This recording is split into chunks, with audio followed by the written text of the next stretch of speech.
as someone who used to be a social media influencer, here's why I stopped. Anyways, there's three main reasons why I quit doing social media. And number one was the algorithm. Number two was the people. And number three was simply just because of who I am and who I became. So, what a lot of people don't understand about social media is that you want a slow burn when it comes to creating your audience, right? A lot of people are always creating content for that big, huge video, right? And there are certain situations in which that can propel your social media career and really set you up for life. But I would say for the majority of people, what really works best is slowly building that audience and creating buy-in for who you are and what you are trying to do on social media. And unfortunately for me, what happened was is I made a few videos that ended up, popping off, getting like 1 million+ views, 1 million+ likes, and got a ton of followers from it. And it really just anchored me down to only creating kind of like a singular kind of content. And if I didn't make any content surrounding that central idea or theme, it really didn't go anywhere. Well, first of all, my God, your eyes are so red. I hope you're healthy and okay. But even me, I've posted over at least 200 videos, but I deleted a lot of them because I hate it. I'll probably delete a lot of other old ones because I like the new ones that I'm making right now. And I'm not in one centralized niche. And that's the thing. As he said, growing slowly but surely. But if you're actually growing, right? I've been posting videos for like a year and 2, 3 months. I haven't gotten a video over 3K views. Only long form videos. That shit is incredibly demotivating. But even if it's obvious that I'm having fun with what I'm doing, right? I love this. But even if I got a hit, that doesn't mean I'm gonna keep getting hits, right? If I get a video with 10K or 100K or 500K views, which is like insane for me, even 5K views is insane for me, right? That doesn't mean I'll keep hitting him. And I wouldn't just, go full just on content creation, just full time on it. Hell no. Even if I was getting 100K minimum views for every long form video, I would still do some kind of a business on the side, or at least some kind of a job on the side, and I'll save up all of this money from the content to buy up you real estate and invest in that. That's what I would do, okay? But this is not. And also, he mentioned the comments. Yeah, they are not. If you're a type, I'm one of those kinds of personalities, but I'm still a small creator. Who knows? We'll see. But most creators, most people are not. They just can't take backlash and hate comments, which you'll get either way. Even me, even I get them sometimes, and I laugh to get with them. I mean, I hope they're laughing. Why else would you, leave a hate comment, right? While everybody's trying to become a content creator, I actually don't want to be one anymore.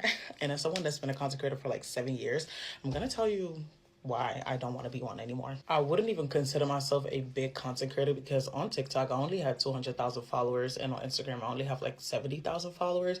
But here are some of the things that I just don't really align with anymore that I used to align with. And it's the reason as to why I don't want to be one anymore. Yeah, the first one and probably the biggest one is the parasocial relationships. That is very real. People telling you what to do, people not liking you for certain things, or people almost like demanding and wanting you to be a certain way because they feel like they know you. That is a very real thing, and I don't think I like that. And because I already don't like that as someone that only has 200,000 followers, I'm not seeing myself going further, as in hitting 500, a million followers, because it's just going to get worse. I mean, hey, I get it, okay? I've got a channel with like 1.2K subs. I don't really post on TikTok or Instagram. I don't really care about short form content as much. Maybe I would in the future with this channel. But I've got more plans for if this channel succeeds, I have an idea for a second long form channel. But yeah, when it comes to this, like having 200K followers on Instagram or TikTok, those kinds of platforms don't really make you that much money, especially Instagram, right? Maybe you'll make some money from sponsors, but having 200K on subscribers on YouTube is way more impressive. Doesn't mean that you'll get 200K or more views per video, right? And that doesn't mean subscribers don't mean shit these days. They're just like people call it a vanity metric, but it also probably helps with getting sponsors. I've never gotten a sponsor. I've only gotten like scam mails from fake sponsors. Oh, we like your content. They haven't even like seen one of my videos. But yeah, also it's mentally taxing. And also I fucking wish I'll get to those kinds of numbers that she got, but on YouTube. I fucking wish. I'm not that interesting, okay? Also, I like the fact that she said, well, I don't like it, but I like her being realistic. Even maybe she is wrong, but she said, I don't think I'll be able to grow above 200K. I don't know if she said because of the toxicity or because she is reached the limit in her saturated niche. It's one or the other, but my new motto and philosophy is because of another like business creator that I watch. You know what? It's better to be in a saturated niche and overwork, well, not overwork, but work more than your competitors, especially if they're big creators, okay? Because you're already in a losing battle. At least start making more than them. And that's what I'm trying to do right now. Again, very extreme example, but something you definitely need to be aware of.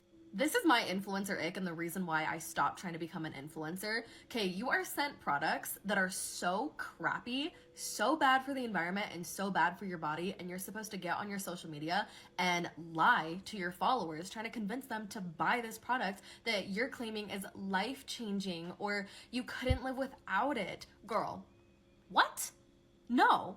Like, they're actually the worst products ever. And if you're a big influencer and you're partnering with like big brands, sure, maybe they're fine products, but it's like when you're just starting out, you are getting like Temu and Wish crap.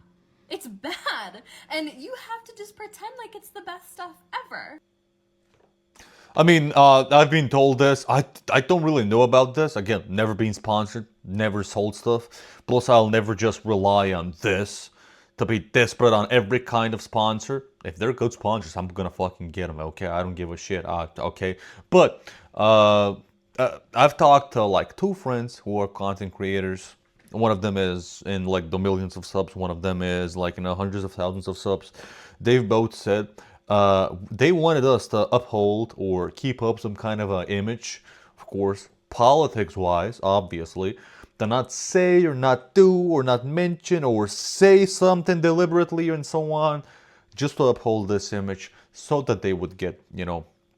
I remember this was one streamer, I think it was called Tectone. I remember seeing a clip of him on Twitter saying that I've got no problem with trans people, by the way. If you're trans, I hope you're happy and healthy. I don't give a shit. Okay, we probably have some stuff we disagree on, but I don't care. I wish the best for you. But he's got other right-wing opinions when it comes to trans people. Okay, so he said that he was supposed to talk in certain ways about trans people, or maybe even different groups of people, to be able to get said sponsor. And it was about $250,000. So it is what it is. You know what I mean? It is what it is. It's an insane world out there. Seeing the downfall of creators from back in like the late 2000s or like, you know, 2017, 2018, 2019 is one of the craziest things to me, because it's like, y'all was the main ones talking about some, oh, I'm never gonna work a 9-to-5. I'm making $30,000 a month. Girl, what the hell you do with the money? What did you do with the money? Now y'all over here begging on live every day, talking about some, I ain't got no money. Go get a job like everybody else. I mean, hey, I make a lot of videos of these kinds of dumb people, okay? They're gonna make a lot of money, they're gonna spend probably more than they're making, or maybe equally, which is equally very dumb. And then they fall off because you can't be a creator for forever. There's very rarely people like that, okay? That have been creators for like more than a decade. Very, very rarely. But I don't think I would even survive like that. Just from being a creator, I am not that interesting. I'm very boring and dumb to like, for people to watch me that much and to get that big. But if you're making $30K a month, you should be buying a new freaking house every every year, every 6 months. I'm not talking about rich fucking houses. You know what I mean. But you could live off of like, I mean, okay, I'm not counting the taxes. Okay, let's after taxes and all of this. You can live off of like 6K a month, save up everything and invest. Real estate, stocks, whatever. Try and start a business, okay? You don't have to spend $1 million.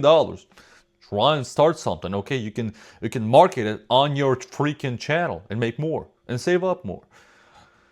I don't know. I'm not a business like a genius. I'm just seeing what other people have done and what it has worked for them, you know? I want to talk about why TikTok creators come and go and why most of them end up disappearing. So if you think back to your favorite creator from 2020, 2021, they probably do not post anymore. And so I want to go over the 3 main incentives for why people become creators. And that is fame, money, and enjoyment. And I want to start with money because I'm sure most of you at some point have thought, oh, big whoop, all you got to do is post yourself and you make thousands of dollars. Why would people leave that I behind? wish. And while that's a very If only I made like a few hundreds of dollars, that would be more than enough for me.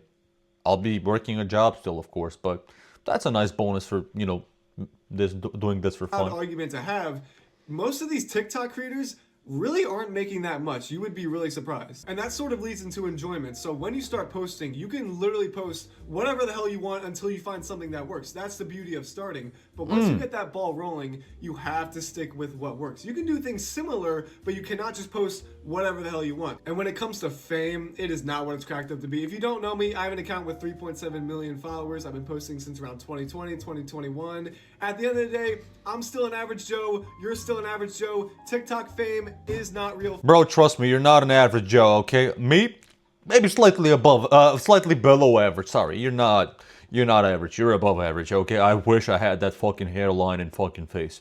But 3.7 million on TikTok, my guy. Start. Here's what I would do. Joe Bartolozzi did this, and he is still, but previously was a huge TikToker. So started posting like 4 years ago, I think, on YouTube, and streaming on, I think, Twitch, right? I don't watch live streamers. I watch videos from time to time from streamers, right?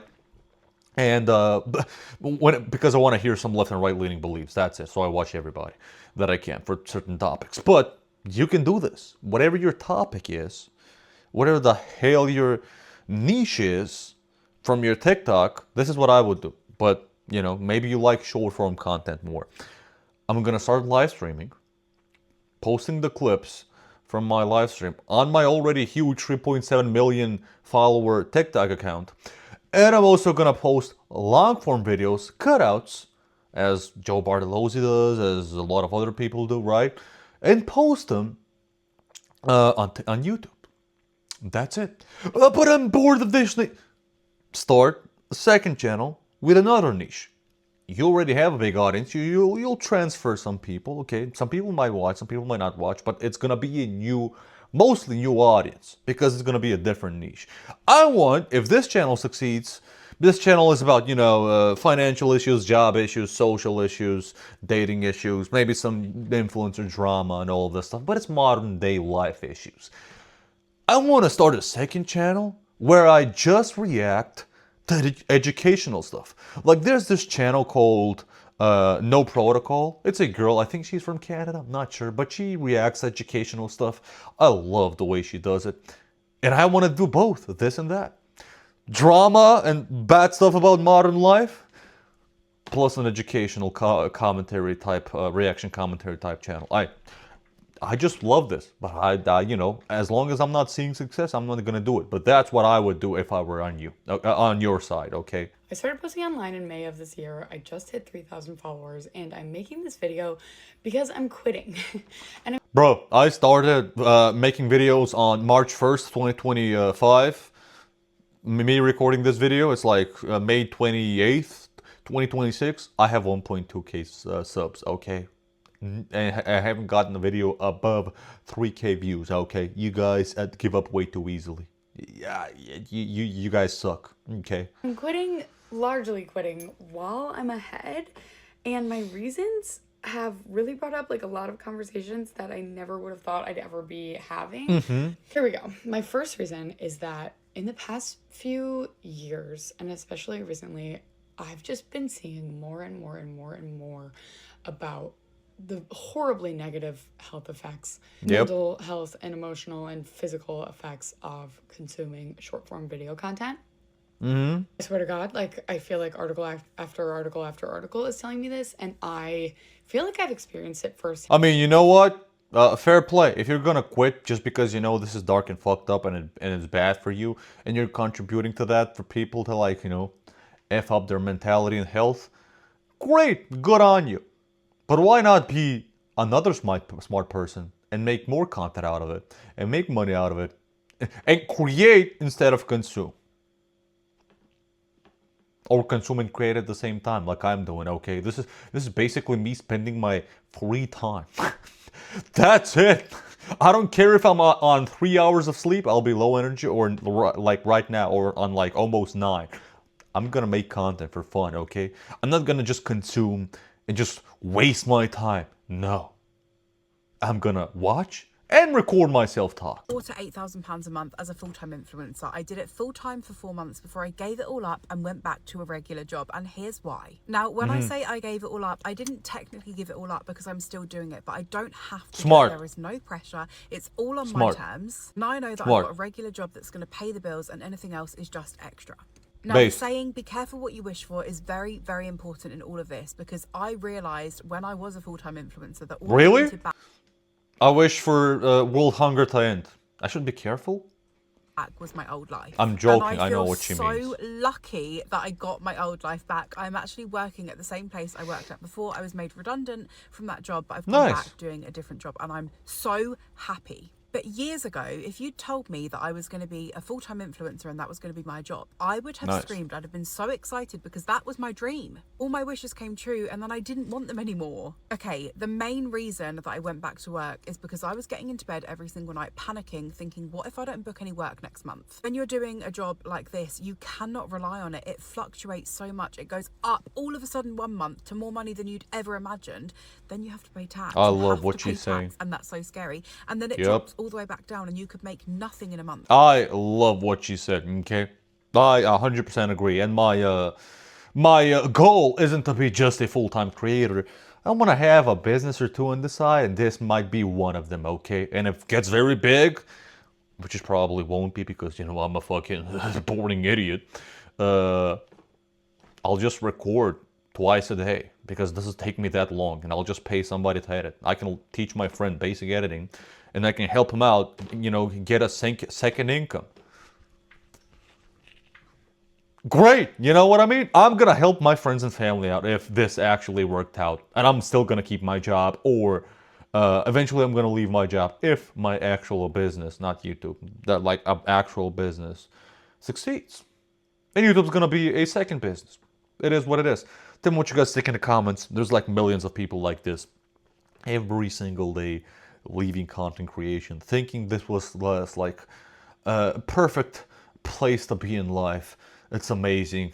And even the ones that are actually like, even she is making, she has made a lot, you know, pretty good money, like she said. But it's it's not all glamour and perfect and amazing and lovely butterflies and rainbows. It's not. Okay, there's hate comments. There's the algorithm.